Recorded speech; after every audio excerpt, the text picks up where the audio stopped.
No, witajcie moi kochani na moim kanale Życie bez scenariusza. Dzisiaj jedziemy na krótki spacer z naszym pieskiem i trochę pospacerować. Mamy okienko pogodowe. Ma nie padać ze 2-3 godziny, więc zobaczymy, czy nam się uda, czy nie. Sami widzicie, jakie są chmury. No, ale się przejaśnia. Typowo zimowa pogoda, co chodzi właśnie o okres czerwiec, lipiec i sierpień w Australii. Jedziemy, zobaczymy, co nas tutaj czeka. To właśnie mój piesek się cieszy, że jedzie. Jest przeszczęśliwy. To jest turysta. Co ty tam robisz, chłopie? Widzicie te łyse drzewa? Tak jak w Polsce na zimę. Taki, pokaż się. No, jedziemy? Tak, jedziemy. No i tak, moi kochani, a w międzyczasie na razie nic się nie dzieje, jedziemy po drodze. Chciałam Wam podziękować za wszystkie komentarze, za odzew, co chodzi o ostatni film dotyczący Agnieszki, mojej fryzjerki. Zresztą, jak widać, chodzę do niej regularnie, co 4, co 5 tygodni. Oczywiście z klientami. Praca w domu i oczywiście z klientami. Do tego jeszcze przygotowywanie salonu. No, wymaga to dużego nakładu siły. Do tego jeszcze rodzina, dzieci, obowiązków mnóstwo. No ale tak jest, tak jak ona sama powiedziała, jeżeli się włoży dużo czasu w swój własny biznes, można osiągnąć ten cel, co jest na to dobrym przykładem.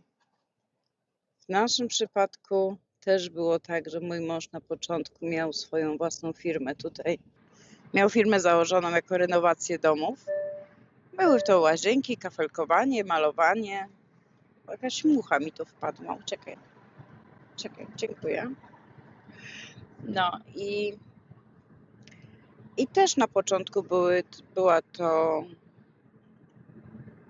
bardzo dobra praca, można powiedzieć, finansowo bardzo dobre pieniądze. I na dzień dzisiejszy nic się nie zmieniło. Ludzie, co chodzi o budowlankę, no tutaj są bardzo cenieni pracownicy i też dobrze wypłacani, nie? I nawet jak pracujecie pod kimś, to te zarobki nie należą do małych. Więc osoby, które są zainteresowane na przykład karierą tutaj w Australii, no przynajmniej w zachodniej Australii, no jak wiecie, już niejednokrotnie Wam mówiłam, jest tutaj boom budowlany znowu na tą chwilę. Ceny rosną jak grzyby po deszczu i cały czas się budują nowe domy. No więc to jest to potencjał, a tym bardziej w tym fachu, co pracował mój mąż, co miał swoją własną działalność założoną. Na tą chwilę już nie, już żeśmy odpuścili. Mój mąż odpuścił, się śmieje, ja odpuściłem. Odpuścił, tak, mieliśmy taki plan w naszym życiu, że no, dopóki siły i siły ku temu pozwolą, to będzie pracował, ale z czasem robiło się to już coraz cięższe. Wiadomo, wiek nie ubywa, tylko przybywa. Człowiekowi się już powoli zaczyna nie chcieć. Mój mąż szukał stabilizacji. No i teraz jest zatrudniony w firmie jako, jak to mój mąż mówi, że w podobnej profesji, tylko już na etacie, nie musi się przejmować, jak to na własnym biznesie, materiałami, hurtowniami, czy elektryk przyjdzie na czas, czy plamer przyjdzie na czas, czyli jak jest plamer, nigdy nie pamiętam. Hydraulik. Czy hydraulik przyjdzie na czas, więc to już nam zeszło z głowy. Wiadomo, są to mniejsze pieniądze na etacie, ale dużo mniej stresu, dużo mniej odpowiedzialności. Tym bardziej, że jak już też niejednokrotnie wspominałam, w Australii tutaj dbają o to, żeby pracownicy mieli jednak kwalifikacje, więc wysyłają na różne szkolenia, a tak to, bo jeżeli macie swój własny biznes, musicie to robić we własnym zakresie. Taka jest to różnica. O, kochani, mamy kangury przed nami. Poczekajcie. No, musisz się tu zatrzymać, kochani, musimy ich nagrać. Nie skończy nam się okienko pogodowe. Nie zobaczymy tego, co chcemy zobaczyć. Ale fajne mamy takie psiaki tutaj duże. Takie duże psiaki. A tu zobaczcie, mamy kangury, się pasą na polanie, ale duże.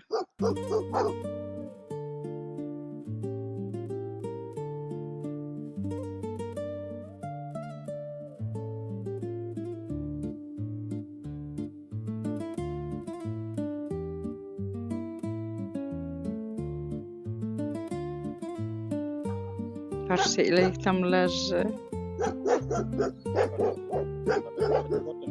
Tam jest na podłodze. No, zobaczcie. Fajne, jak już słyszą, widzicie, że się coś dzieje, że już coś podjechał, ktoś już coś robi. Pięknie. To jest właśnie to, co jak jeździmy na spacery. Na spacery to kangury zawsze będą mnie fascynować. Lubię te oczywiście z odległości, no bo wiadomo, ale mają swój tryb życia. I jest to taka wizytówka Australii, jednak jakby nie było. Są śliczne. Marudy. Mamy nasze okienko pogodowe, widzicie tutaj?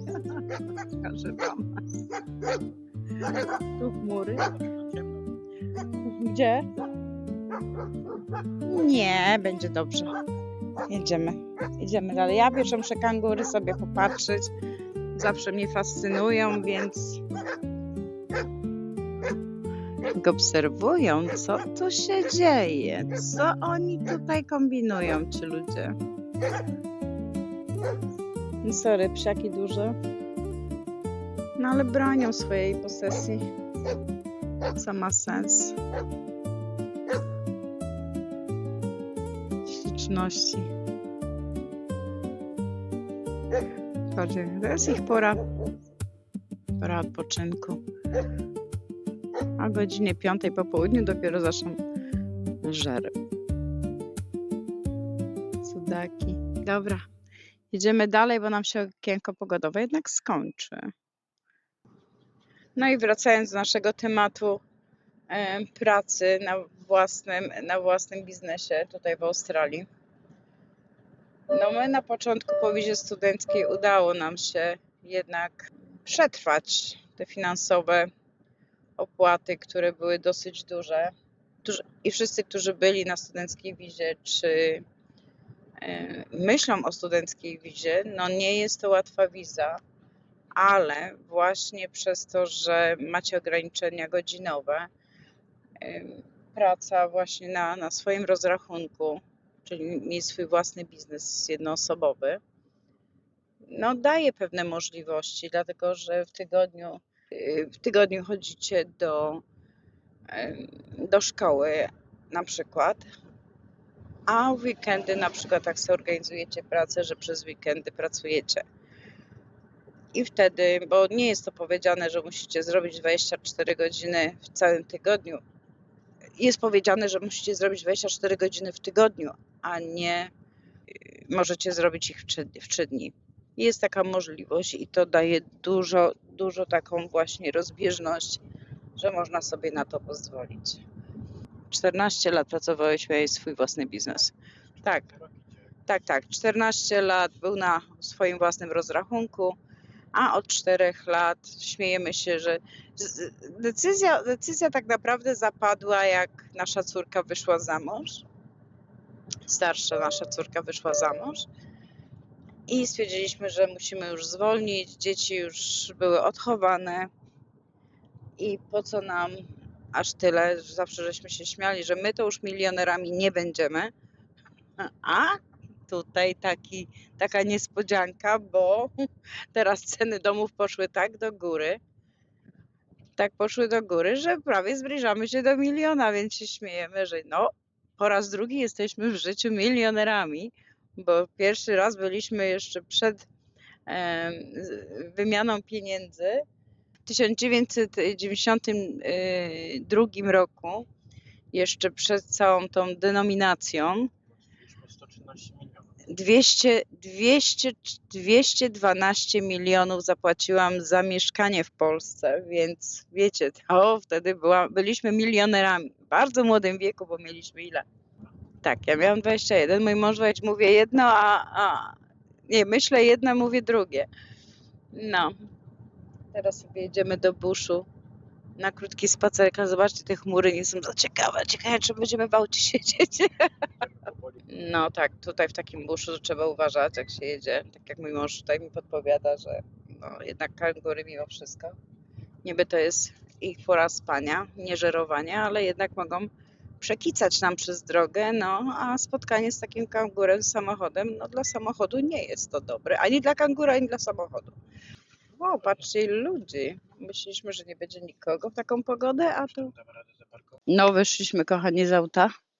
Tu mamy okienko pogodowe, a tu mamy chmury, jak nam zaraz tu lunie. O, zobaczcie. Ale temperatura przyjemna, 15 stopni, więc do spacerów idealna. Mój mąż zapina naszego psiaka. No bez smyczy niestety nie puszczamy. Nie puszczamy psa, bo są różne zwierzęta. Zobaczmy, czy płynie woda. O, płynie coś. Widzicie? Już jednak ostatnio jak żeśmy tu byli, to było sucho, pieprz. A tu już strumyczek po sobie płynie. No, czyli nawadniamy się. No jest pora deszczowa, więc od paru dni pada. Dobra, idziemy dalej. No, ludzie przyjeżdżają sobie pooglądać. Tu nasz czworonóg, spacerek. No, czym się też wyróżnia ta Australia? Zobaczcie kolor tej ziemi.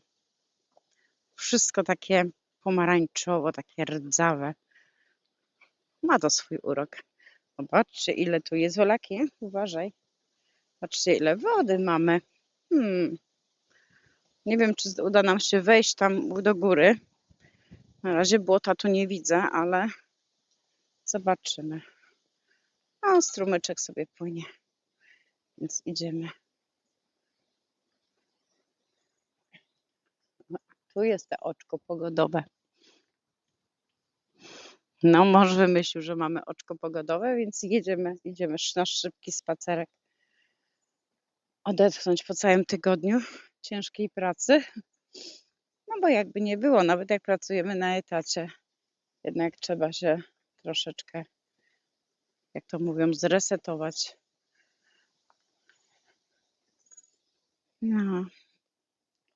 No jest tu. Australia ma piękne te miejsca właśnie do spacerowania. Jest to takie naturalne. Nic nie jest aż tak przerobione. Mamy te nasze okienko pogodowe. O, słychać tam w dole, że woda szumi. Więc zobaczymy. O, mój mąż znalazł pająka, zobaczcie. Jak szybko idzie. No, australijskie pająki.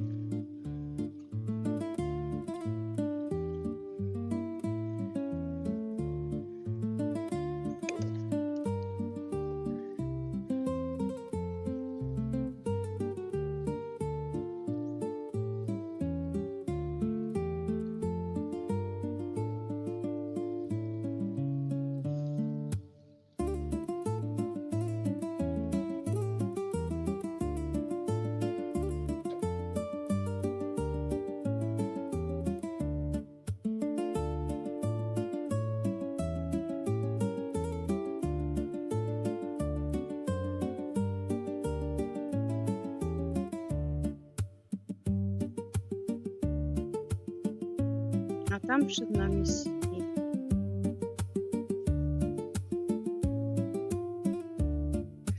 No i moi kochani, siedzę właśnie sobie, czekam na męża, poszedł tam wyżej w górę. Ja już nie idę, bo już mi nogi odmówiły posłuszeństwa. Dla mnie trochę za wysoko. Nie mam kondycji już takiej. Zresztą jak wiecie, przeszłam grypę, więc też nie chcę się forsować, żeby znowu nie osłabić swojego organizmu. Ale wracając tutaj do pracy właśnie. Na początkach żeśmy przyjechali tutaj do Australii, dużo osób mówiło nam: nie, absolutnie nie przyjmujcie się na etat, bo to etat to jest dla leniuszków. Ja pracuję od samego początku na etacie i powiem wam, nie narzekam. Mam urlopy, mam chorobowe, mam long service leave, co to znaczy, że po 10 latach dostajecie ekstra urlop 3-miesięczny. Więc z wszystkiego tego korzystam i nie mogę narzekać. Mój mąż, ze względu na to, że tak jak mówię, mieliśmy limity, mieliśmy obowiązki, dzieci były małe, ja musiałam chodzić do szkoły. Też pracowałam te 20 godzin, bo kiedyś było 20 godzin tylko tygodniowo mogliśmy pracować. Więc, ale wieje. No, więc mój mąż pracował na swoim własnym rozrachunku, biznesie i to był dobry czas dla nas, dlatego że dostawał zleconą pracę i miał na to na przykład 2 tygodnie i przez te 2 tygodnie miał tą pracę wykonać jako subkontraktor, czyli podwykonawca. Czy to było złe? Myślę, że było dobrze, bo ceny kwoty były bardzo... W ogóle praca budowlańca tutaj w Australii jest naprawdę bardzo ceniona i dobrze płatna i fachowcy mają prawo wyboru. Zdarzały się, powiem wam, takie sytuacje, że na przykład czasami klienci chcieli tu i teraz i na przykład takie, wiecie, last minute, jak to się mówi. No i wtedy dużo fachowców na przykład podwyższało ceny albo podwyższa do dnia dzisiejszego ze względu na to, że muszą zrezygnować z jednej, żeby zacząć drugą, więc wiecie, to jest też trochę uciążliwe, no ale jak komuś bardzo zależy, jako nie czekają w terminie, no to płacą więcej. I czy te prace się opłacają? O jakich pracach ja mówię? Ja mówię, mój mąż w większości kafelkował łazienki, kuchnie, podłogi. Jest to bardzo ciężka praca. Dla młodych osób, które nauczą się tego zawodu, jest to bardzo szybki pieniądz, ale ciężki pieniądz, ciężki fizycznie. Natomiast co chodzi, malowanie czy tam renowacje, to już nie jest aż tak. Jest to też, nie należy do łatwych, no bo wiadomo, ale mimo wszystko z tego, co mój mąż mówił, że on jak malował, to na przykład odpoczywał przy malowaniu. Kafelki jednak były bardzo, bardzo ciężkie i bardzo ciężko, działa to na nasz organizm. Plecy, kolana, z wiekiem one potem wychodzą właśnie. Słuchajcie, chciałam to nagrać dzisiaj teraz, ale tak wieje, że nie wiem, czy to będzie dobrze słychać. Zejdziemy niżej i zobaczę, co mi się uda nagrać. Dobra, na razie idę, schodzę na dół. Mój mąż już wraca.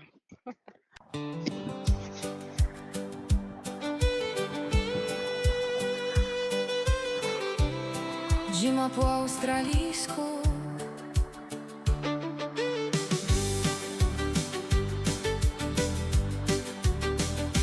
Czerwiec puka cicho do naszych drzwi. Choć świat myśli, że tu tylko lato śni. Za oknem wiatr, deszcz maluje szkło. 3 stopnie rano, aż trudno uwierzyć w to. Szare chmury płyną nad oceanem. Słońce bawi się z deszczowym planem. Raz błękit nieba, raz mokry chodnik znów. Taka jest australijska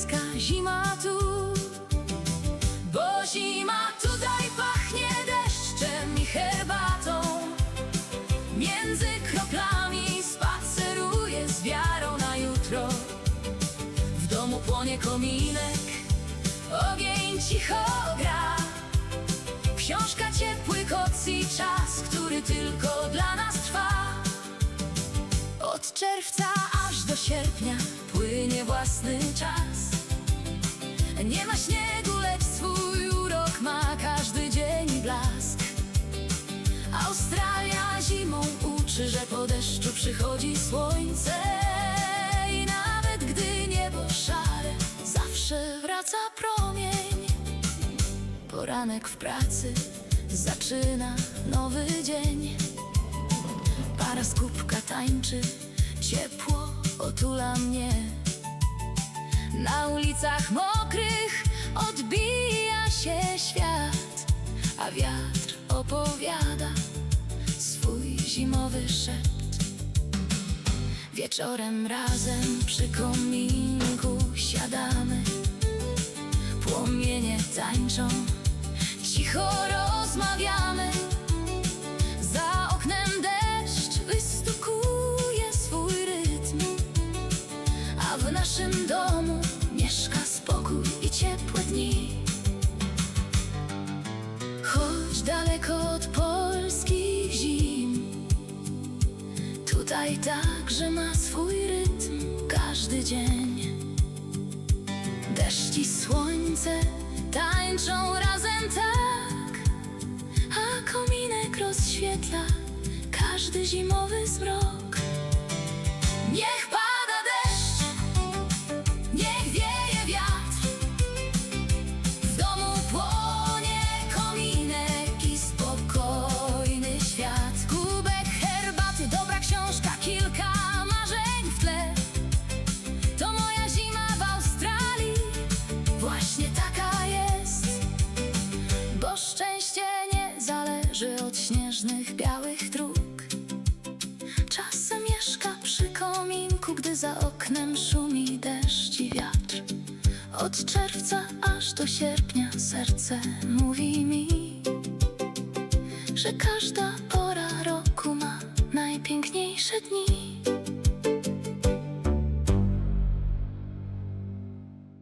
A teraz wam pokażę po drugiej stronie. Zobaczcie. Naturalna bariera domu. Olbrzymie kaktusy. Super to wygląda. Tu również. No nie ma dobrego światła, niestety słońce zaszło. Ale kaktusy są nieziemskie. Płot z kaktusa. A tu wam pokażę. Ktoś ma palmowy gaj. Nie wiem, czy będzie dobrze widać. Nie mogę wchodzić, to czyjaś posesja. Zaraz mnie ktoś pogoni. Zobaczcie, same palmy. Jak las. Tylko tyle, że z palm. No i nas złapała ulewa.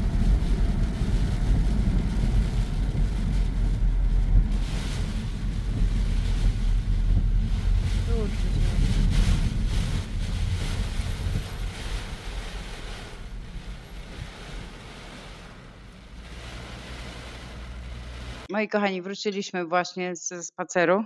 Deszcz nas złapał po drodze. Mąż już przygotował tutaj zupkę ogórkową, którą wczoraj ugotował. Ja go nie ukrywam. On Państwa pozdrowi teraz. Pozdrawiam wszystkich subskrybentów. Tak, tu macie pozdrowienia od mojego męża. Ja go nie ukrywam, ale mój mąż nie chce się nagrywać. A tam wrzucam od czasu do czasu, gdzieś go złapię, to tak, ale fizycznie twierdzi, że to jest mój kanał. Mówi, chcesz się bawić, to się baw. Ja ci pomagam, ale nie jestem aż tak fotogeniczny. Żeby było na co patrzeć. Mówi, że nie ma na co patrzeć. My się bierzemy. Dzisiaj jemy zupkę ogórkową, pyszną. Ja oczywiście używam nasze Maggi. Muszę mieć do zupy Maggi. Nie będę mówić firmy, ale wszyscy wiedzą jaka. Dobra, jemy. A, pyszna. Jak to jest zima, więc my tutaj, sezon zupowy się zaczął. No, my przez cały rok jemy w sumie zupy, tak naprawdę.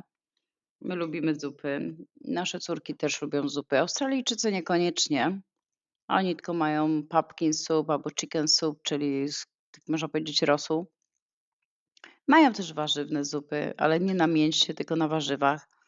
No, my jednak wolimy bardziej treściwe zupy, typowo nasze polskie, więc zaczęły się kapuśniaki ogórkowe, no, Pomidorowe. pomidorowe to zawsze w poniedziałek, po rosole w niedzielę.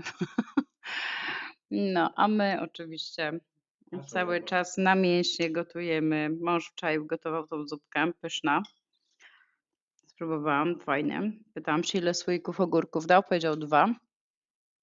No, dużo koperku, marchewka, ziemniaczki, ogórki kiszone. No i do tego oczywiście my gotujemy na żebrach wieprzowych. Bardzo dobre mięsko oczywiście jest w środku. No, na taką pogodę właśnie deszczową, która jest dzisiaj. Super obiad. No, a potem może zrobimy jeszcze jakieś naleśniki do tego. Zobaczymy. Na razie zupa nam wystarczy. No nic, moi kochani, będę kończyć ten odcinek. W międzyczasie pokażę Wam właśnie tutaj, jak zaczyna kwitnąć mój ogród. Jak wyglądają, co u nas teraz rośnie w tą zimę w tej Australii. No nie mogłam uwierzyć sama, jak przeszłam się po tygodniu przez ogród i powiem Wam tak, zaczynają kwitnąć żonkile, zaczyna kwitnąć aloes, zaczynają kwitnąć różne trawy kolorowe, które mam w doniczkach. No, jestem pod wrażeniem, bo tak jak mówię, u nas zima kojarzy się naprawdę z zimą taką minusową. Tutaj maksymalnie do 0 stopni, jak na zachodnią Australię. Ostatnio mieliśmy najmniej 3 stopnie Celsjusza, a mimo wszystko, że jest pora deszczowa, wszystko zaczyna po prostu nam ładnie kwitnąć. Łąki robią się po prostu kwieciste i też tutaj właśnie zaraz Państwu pokażę. Jeżeli Was interesuje, to jest taki mały update, co chodzi o porę deszczową tutaj w zachodniej Australii. Nawiązując do całego tego tematu, który żeśmy właśnie dzisiaj z mężem poruszyli, co chodzi o pracę. Jeżeli macie jakieś pytania, to piszcie w komentarzach. Ja oczywiście nie jestem ekspertem budowlanym, więc w tym przypadku mogłabym polecić opinię mojego męża, który przez 14 lat prowadził swój własny biznes i jak to wyglądało z materiałami, jak to wyglądało z upustami. Takie rzeczy to już raczej do niego. I jak poszukać sobie takich kontrahentów? No, powiem Wam, na wszystko trzeba czasu. I tak jak Agnieszka mówiła w zeszłym odcinku wywiadzie, którym przeprowadziłam z Agnieszką, no właśnie Agnieszka też potwierdzała to, że no te pierwsze 5 lat nie jest łatwe. Przynajmniej na wizie studenckiej. Jak przyjeżdżacie już na gotowy zawód, jest inna kwestia, tutaj już jest inna bajka. W momencie, kiedy jesteście na wizie studenckiej, no jednak na wszystko trzeba czasu, do momentu, kiedy nie otrzymacie tego permanentu, więc musicie się jakoś utrzymać. Wiadomo, bierze się wszystkie prace, aby tylko mieć parę groszy na utrzymanie. No nic, jeżeli macie jakieś pytania pod tym kątem, co chodzi o własny biznes i jak poszukać kontrahentów, to myślę, że mogę podpytać mojego męża i w następnym odcinku, może na przyszłym tygodniu, odpowiem na Wasze pytania. Natomiast co chodzi o pytania od Agnieszki, jeszcze gorąco mam tą zupę, więc chwilę mogę jeszcze z Wami porozmawiać. Właśnie mam tutaj mam Państwa komentarze no i bardzo serdecznie dziękuję za te komentarze. Te komentarze są bardzo pozytywne. Tutaj jedna pani napisała, Ewa Jasińska 4631, nie ma sensu analizować, czy warto było, czy nie. Cieszcie się z tego, co macie i gdzie jesteście. To prawda, to jest prawda, bo cieszymy się z tego, gdzie jesteśmy. Jesteśmy zadowoleni z tego kraju. My tutaj w zachodniej Australii przeszliśmy każdy swoją drogę. Tak samo Agnieszka przeszła swoją, ja przeszłam swoją i każdy z Was z osobna również. Czy to emigracja, czy nawet w Polsce. W Polsce też ludzie emigrują z miejsca A do miejsca B, ze wschodu na zachód, z zachodu na wschód. Różnie to bywa. Zależy, jak was życie pokieruje. Czasami znajdziecie partnera z innego rejonu i też się przeprowadzacie, więc to też jest jakiś rodzaj emigracji, więc ja mówię na przykład moich rodziców, bo moi rodzice wyemigrowali właśnie z zachodniopomorskiego na Śląsk, gdzie to też był jakiś rodzaj emigracji, bo zostawili swój rodzinny dom, a wyjechali na południe Polski po to, żeby za pracą, żeby pracować. Mój tato pracował na kopalni całe życie, 25 lat, więc no też jest to jakiś rodzaj imigracji. Więc mówię, jeżeli macie jakieś pytania, co chodzi o pracę tutaj w zachodniej Australii, zapraszam do sekcji komentarzy i zadawajcie pytania, a mój mąż na pewno w jakimś stopniu mi pomoże odpowiedzieć właśnie na jakieś bardziej szczegółowe pytania. Ja mówię, co chodzi o kontrahentów, również jest to kwestia, bo tego człowiek się najbardziej boi na swoim własnym biznesie, że nie znajdzie tego potencjalnego klienta, Że nie pójdzie. że to nie pójdzie, że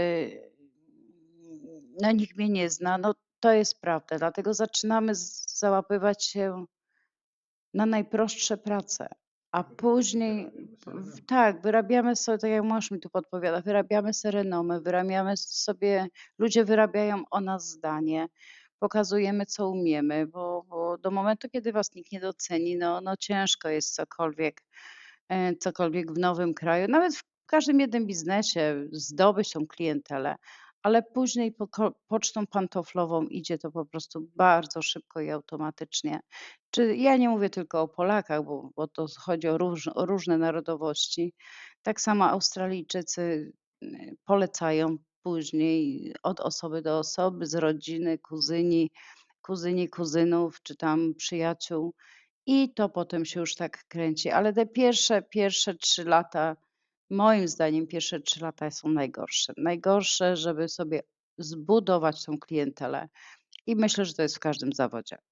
Nie tylko i w każdym kraju, nie tylko tu w Australii, bo tak samo jak mieliśmy biznes, mój mąż miał biznes w Polsce, tak samo potrzebne były minimum 2 lata na to, żeby to wszystko rozkręcić, żeby ludzie nas poznali, żebyśmy wiedzieli, kim jesteśmy i właśnie na tej zasadzie działa otwarcie biznesu, więc w momencie, kiedy tu przylatujecie i nie macie nic, no musicie mieć właśnie tą kwestię finansową, no bo niestety, no jakoś trzeba ten czas przetrwać. Jakieś tam prace będą na podstawowe opłaty, ale mimo wszystko, no nie będzie to taki zarobek, jakbyście sobie tego oczekiwali, więc nie ma co nie ma co marzyć nie wiadomo o czym. No chyba, że w innej kwestii są to kopalnie. Kopalnie to jest już inna działka, inne zarobki, inny styl pracy, ale mówię o własnej działalności, no to mówię, trzeba czasu, żeby was ktoś poznał i wyrobił sobie o was zdanie. Dobra, kończę, zaczynam jeść tą moją zupę. Trzymajcie się i do następnego. Buźka, buźka, bye bye.